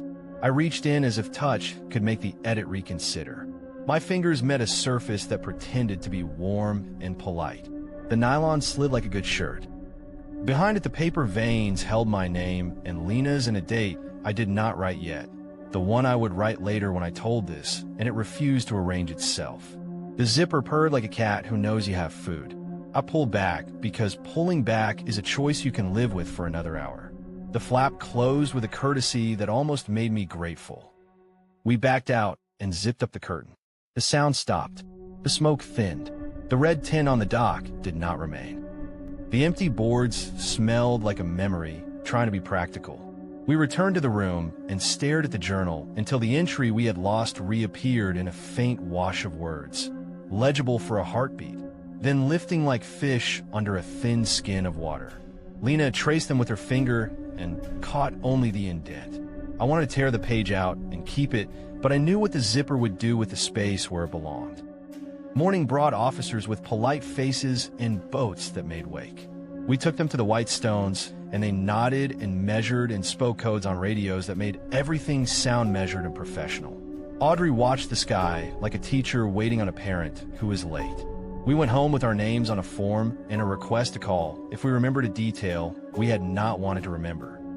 Lena drew a tiny red tent in the margin of that form, then crossed it out, then erased the line where she had crossed it out. The eraser left crumbs like snow. Back in the city, I washed our clothes twice and could not shake the smoke. I opened my pack to air it and found a red zipper pull threaded into the inner pocket. It was stamped with a little knot and tail. I had not put it there. It was warm to the touch. At night, a smell of cedar drifted in through a closed window and settled on the sill as if it were heavy enough to do that. Somewhere on my street, a tiny zipper opened and stopped, then opened and stopped, like someone practicing the distance between a sentence and its absence. If you have ever woken because of sound you cannot name, you know the way a room holds its breath while you decide whether to pretend you did not hear it. I lay still and counted 4 teeth, then 6, then 8, like numbers could keep me in the part of the story where counting helps. The zipper paused and waited on the other side of the glass. It wanted a sentence. It wanted a permit line. It wanted me to reach and offer something with my name on it, so it could fit it into a wall that travels and a tent that does not flap. I will not open the window. I keep the journal on a shelf and do not look to see which sentences are lighter than others. Sometimes the smell turns sweet, and I think of the ranger's polite warnings and all the ways we've been to be good in places that do not care what we call ourselves. If you camp this summer and a clearing looks clean in a way that makes your shoulders settle, watch the birds. If they fly around it as if late for another branch, set your tent where the wind still teaches you to listen. And if you hear a zipper that is not yours, let it practice alone. Story 5. When the forest turned its head, if a forest ever clears its throat, stop walking. I mean it. We were 2 days into the backcountry when the sound came, a long wooden creak that rolled across the canopy like ribs stretching after sleep. The sky looked easy. The breeze barely touched the ferns. Yet every branch around us shifted at the same time by the same small angle, as if listening, as if facing something we could not see. I told myself it was a gust coming in even though the leaves stayed still. You tell yourself kind lies when a map begins to feel thin. We were 4, but we felt like 3.5 by then. Ben carried the GPS and the spare compass. Tamsin kept the journal and the first aid kit with a confidence I envied. Jules walked a few steps behind me, humming jokes under his breath. I was the one who said this loop would be simple if we gave it respect. Quebec hardwoods, late season, trails marked with white blazes that flash like small flags when you need courage. The ranger at the trailhead had said, "Watch the weather, and watch your step," where moose cut the path into woven tracks. We left the last side road and followed a creek that sounded like clear glass poured gently from height. Mushrooms feathered the deadfall. The moss was bright on the east-facing roots where it should be. Or so I thought until I noticed a patch on the west side of a maple like a wrong-sided coat. I made a note to tease myself about it later. The compass needle spun once, a quick dizzy loop, then settled north again like nothing had happened. There was no iron nearby, no storm static, nothing I could scold for misbehaving. Animal sign held us honest. Moose tracks pressed deep, then stopped as if the animal had decided to learn to fly halfway through a stride. A fox trail stitched the mud clean and then unraveled into undisturbed leaves. I told myself we had crossed a game trail at an angle that fooled my eye. Ben agreed in the way you agree when your mouth does not want trouble. Tamsin drew the prints, her pencil whispering, then shaded the empty space where the tracks ended, as if space itself could be shaded into sense. At noon we ate on a rock warm enough to forgive the air. The forest made that long creak again, a slow, friendly sound like a porch underweight. Every tree around the rock answered in the same key. Not wind. Not separate trunks arguing. One sound, a rune settling. I watched a patch of moss shift slightly in the corner of my vision, then hold. When I looked straight at it, nothing moved. If you have ever caught a person about to speak and seen them decide against it at the last second, you know the feeling the trees gave us. We found a first blaze 2 hours later. A neat white rectangle at shoulder height, clean brush marks you could trust. We marked our map, we took a photo, and we pushed on. The ground kept the same slope, the same roots, the same tasteful arrangement of obstacles. I began to feel as if the trail were looping us politely around a room to admire the furniture. Late light fell through a gap in the canopy like a gold ribbon, and for a breath, all the bark faces around us looked like eyes. Knots. Growths. Burls. Just would, I told myself, just would being clever. Unknown before danger. A series of details that ask for attention and then pretend they did not. The compass did its little spin again in a clearing where even I could not pretend wind hid in a pocket. The moss kept appearing on the wrong side, just often enough to make me feel impolite for noticing. Ben pointed to an old cut on a cedar, an axe mark from someone else's trip. The cut faced east when it should have faced the trail. He frowned and walked a slow circle. By the time he came back around, the cut faced north. We set camp in a clearing shaped like a coin where the ground felt level in a way that made my ankles suspicious. Tamsin logged the day and sketched the strange blaze, leaving room on the page for a second look tomorrow. Jules laughed that we had stumbled into a prank forest where rangers sneak around at night, rotating trees for fun. A credible red herring. It even made me smile. As if a crew with big gloves would tiptoe between maples with a wrench and a schedule. The light bled out of the sky, so slowly it felt like a decision we could veto. At dusk, the branches creaked again, all at once. A low syllable. It seemed to ask a question in a language that could learn ours if it wanted to. We set a little fire and kept it small because small fires behave. The air cooled and our breath puffed in soft ghosts. I wrote my full name in the dirt with a stick, then scuffed it out because it felt rude to introduce myself that way. Somewhere beyond our circle, something heavy moved, then stopped, not because it was afraid, but because it had reached a spot it liked. We slept light.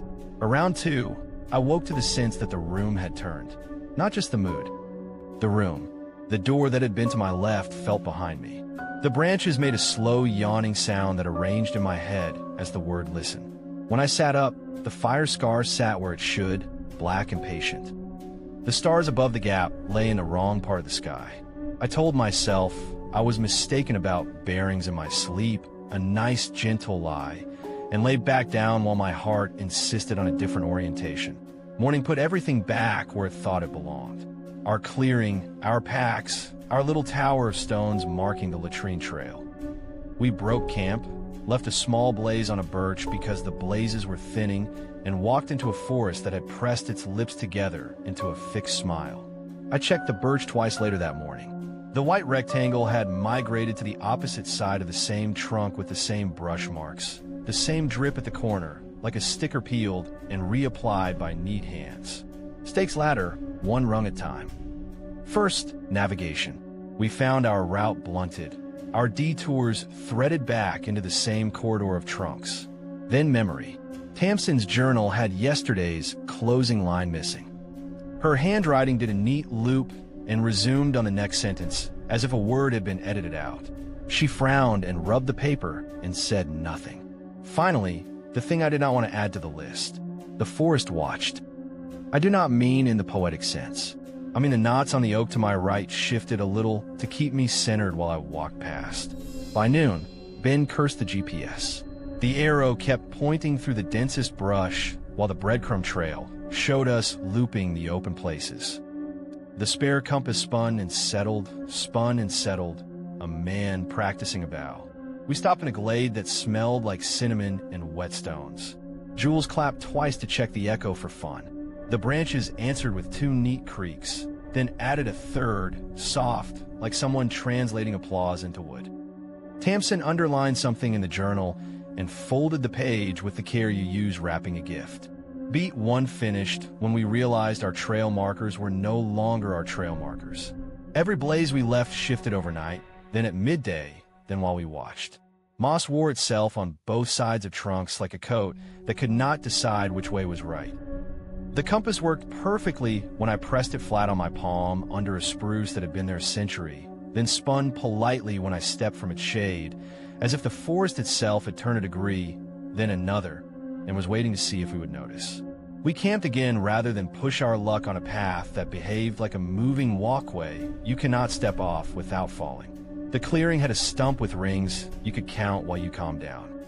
37, 38, the years putting both of us to sleep. I woke to the tent pole tapping my cheek and a soft scrape of nylon lifting and settling. The ground had shifted half a shoe length under us, not down or up, but around like a turntable easing through a lazy arc. I unzipped the fly and aimed my headlamp at the closest trunk. Its eyes were closed. That is the best way I can say it. The bark pattern, the dark knots and lighter lines, had relaxed into a face I could not see when the light touched it. When I turned the lamp away, I felt it open and looked directly. If you have ever pretended to sleep while someone checks on you in the night, you know the mix of shame and relief that sound makes in your chest. In the dark, I heard whispered syllables in the creek. Not words yet. The warm-up vowels a choir makes before it has earned a song. Morning placed our clearing 50 yards east of where it had been. We proved it with the stump rings and a notch Tamsin had cut that faced the creek. The notch now faced a fern bed that had not been there yesterday. Beat 2. The forest rearranged itself while we slept and while we watched. The red herring about pranksters died quietly. No crew could move every stone and leaf without leaving the ugliness of effort. This was a room turning all its furniture by a hair, then waiting to see if the guests would comment. We argued about a plan, as if plans meant more than being polite in a place that had rules older than ours. Ben said we should burn a small anchor, a black circle that a turning forest cannot pretend away. Tamsin wanted to keep moving until the trees got bored and turned their attention elsewhere. Jules listened to the wood creak and whispered back, testing consonants. He said it sounds like the words stay if you pretend the vowels are knots. I told him quietly not to pretend with the wrong teacher. He laughed and promised, then counted under his breath as if counting were a leash. We walked toward what the GPS insisted was the old logging road, a straight promise through the map. The animal trails looked fresh and then ended again as if the moose had learned to step out of photo. We came to a grove where every trunk bent a few degrees in the same direction like a field of sunflowers. The hum that lives in wood after rain built into something like speech, not in a voice but in alignment. Jules took 2 steps ahead of us and said, "I think it is facing me." The trees creaked in one long friendly reply. Beat 3 began with the thought that he was right. The trunks angled toward him by a fraction, a collective nod. He smiled and spoke the small, brave nonsense you say to babies and stray dogs. "There you are, good grove, good trees, we're just passing through." He lifted his hand as if to greet a neighbor across the street. The wood answered with a subtle dip, the sound of 1,000 boards agreeing. He took one more step between 2 maples that had not been close a moment earlier. Before I could grab him, they closed a degree more. He did not scream. He said, "Wait." He was there, then thinner, then an outline behind bark grain, like a photograph someone pressed under wax paper. The forest had turned just enough to present a different face, and he was on the other side of it. I saw his hand for a moment through the line of growth that had a voice. Then the creek rolled away like breath after a sob. Moose tracks ended at my feet. The compass needle did not spin. It sat certain while the room rotated, patient and deliberate. Isolation does not need distance. It only needs rules that are not yours. We backed out the way you back out of a room with bees. Tamsin kept a hand on my pack strap to keep me real. Ben muttered a prayer to logic. The forest rearranged slowly, a politeness I could not hate. The clearing where we had slept the first night presented itself politely to our left again, even though we knew it could not be there. The carved blaze we had made on the birch faced us from the opposite side, with the drip at the same corner, still wet. We tried radio. Static knitted itself evenly. The branches creaked in a word that might have been stay or wait, depending on whether you wanted it to be kind. Tamsin underlined a line in the journal. She wrote Jules' name very small and very neat and closed the book because looking at a neat name in a crooked situation is a cruelty, and she would not do that to herself. The ticking element made itself known. The sun, that simple metronome, won the argument. If we kept debating, night would find us in a room that turned more confidently after dark.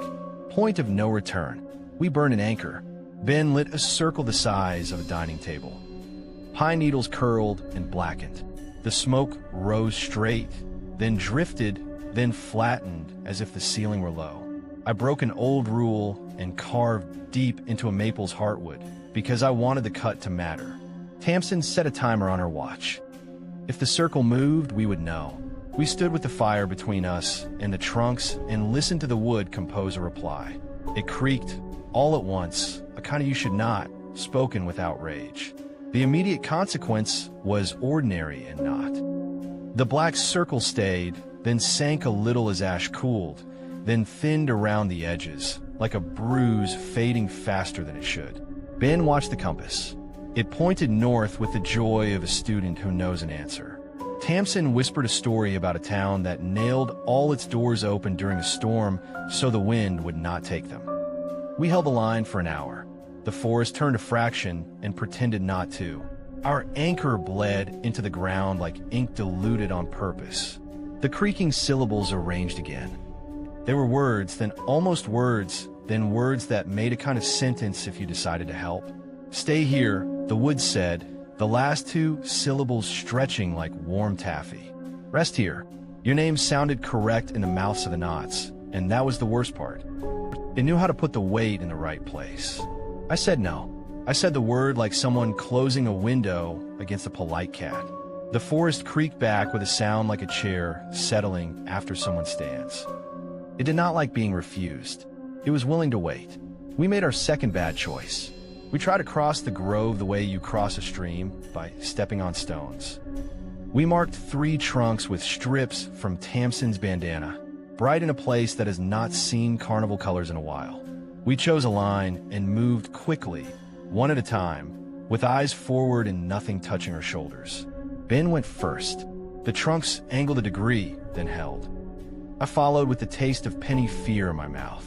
Tamsin followed, last with the journal pressed to her chest like a warm animal. Halfway through, the forest turned its head again. That is the only way to say it. A long, even creak rolled left to right. The trunks kept their distance, but changed their faces. The bark eyes that had been watching the line we took moved to the other side of the same trunks, without the trunks moving.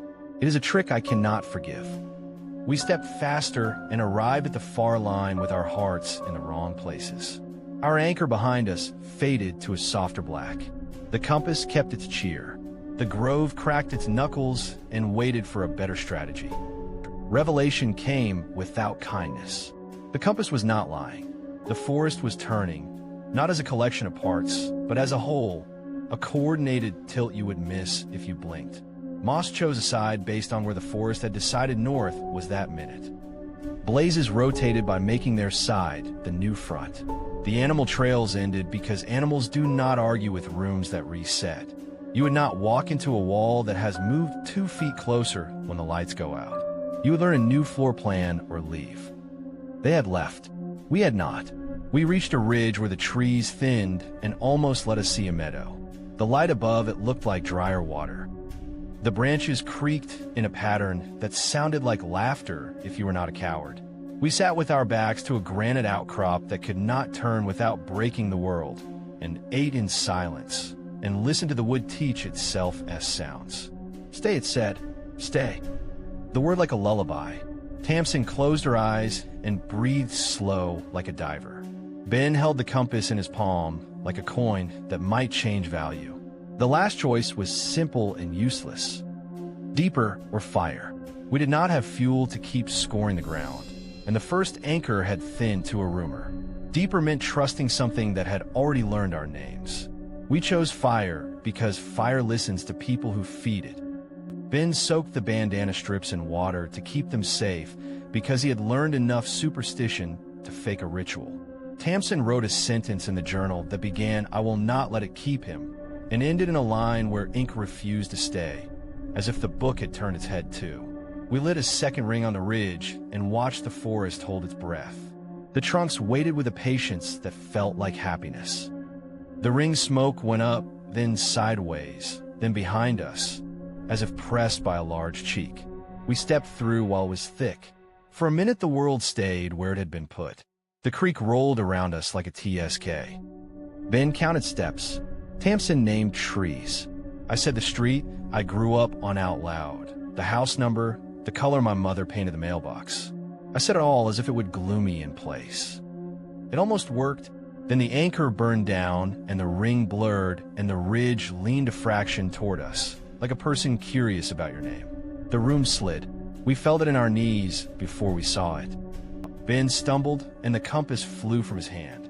It landed near a maple and pointed north, helpfully, into the mouth of a corridor that had not been there a breath before. He lunged, and the corridor narrowed like a throat. The bark faces shut their eyes while we watched, a kindness I could not bear. He went where Jules had gone, not sucked in, not crushed, but placed behind something that had decided to present a different face. I held his sleeve until it slid from my grip like a polite refusal. His mouth made my name without sound, or the wood made it with his lips, a distinction that did not help. The forest creaked a sentence. "Stay," it said. "I will keep you." The words were gentle. That is the worst kind. They let me keep Tamsin because the room always leaves a witness.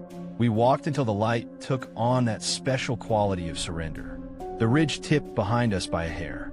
The blazes returned to the side that pleased them.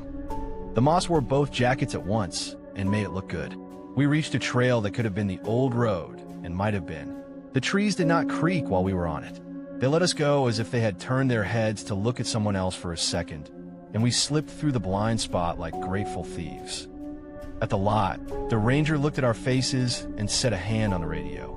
We told enough truth to pay the toll. We said we had lost too. She listened the way a nurse listens to the heart of a child counting their own breath. She said teams would go in. She said sometimes the forest keeps people until spring, then lets them out where the light and mud keep nothing private.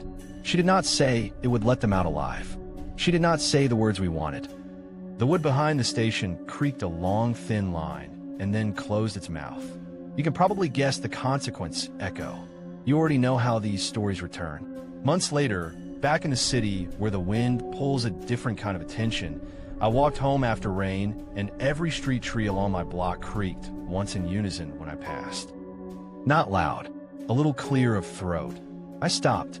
A neighbor's dog sat down and put its head on its paws like a child in trouble.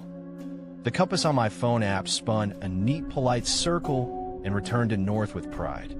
I told myself it was nothing. The trees made a sound like a room turning its head slightly to see me better. Sometimes at night, my building settles, and I pretend it is only brick correcting itself. I wake, and the radiator ticks a new pattern. The plant on my windowsill has moss on a side that does not face away from light anymore. When I walk by the small maple on the corner, the bark eyes close for the length of my shadow and open again when I have passed, friendly as a neighbor who waves in the elevator and then looks at the floor. If I listen too hard, I hear the word stay, stretched thin enough to be deniable. You ask for what would keep you awake. Do not bring a match to a forest that knows your name. Do not carve a blaze thinking you have given the tree a job. Trees take positions. Rooms turn. If you must walk there, speak only to your friends and to the light. Burn nothing you're not ready to be remembered by. And if every branch around you creaks at once, as if 1,000 necks realized where you were and decided to look, do not be polite. Turn your back and leave before the room chooses a new front and asks you to stand just there. Some stories end when the fire burns low and the tent zips closed. But the ones we shared tonight don't end just because the telling does. A lake can hold your name in its breath. A whistle can borrow your lungs. The ground can keep your words until it's ready to return them. A red tent can unzip sentences right out of your memory, and a forest can turn to face you long after you've gone home. Thank you for staying with me through these 5 Canadian wilderness nightmares. If you've ever camped in the backcountry, you know how the smallest sounds, water dripping, wood creaking, zippers tugging, can crawl under your skin when the night has settled heavy. Which one of these stories stayed with you the longest? Was it the tent across the cove, or the forest that turned its head? Let me know down in the comments. If you felt a shiver tonight, consider giving this video a like so more night wanderers can find it. Subscribe if you want to join me again. There are always more stories waiting where the dark is time to listen. Until then, keep your lanterns trimmed, keep your fires honest, and if the night ever calls your name, do not answer.